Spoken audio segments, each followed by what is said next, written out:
readers of the Old Testament have thought of different explanations for why God is referred to in the Old Testament by different names. He's referred to as Yahweh, he's referred to as Elohim, which means God, and he's referred to as El, another word for God. Historical critical scholars in the last few hundred years have especially focused on these different names as a way to piece apart what they speculate are different sources, different source documents that have been brought into the Pentateuch.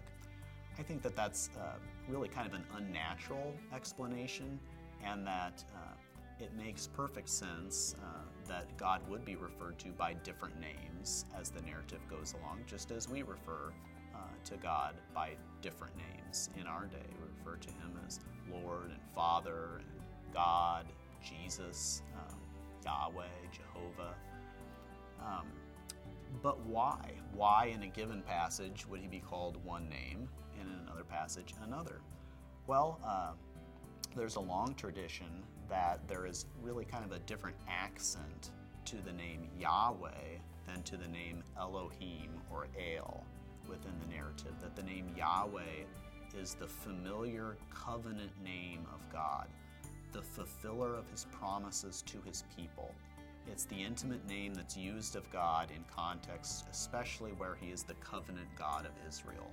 Whereas Elohim, God, is a more cosmic name, a more transcendent name. It pictures God in his majestic rule over all the nations and over all the peoples.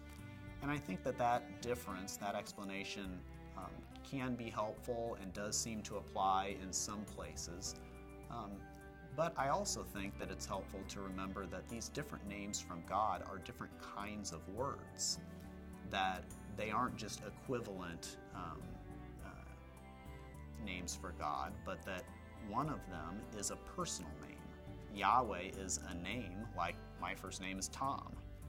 God's first name, his given personal name, is Yahweh. The name Elohim is technically not a name, but a title.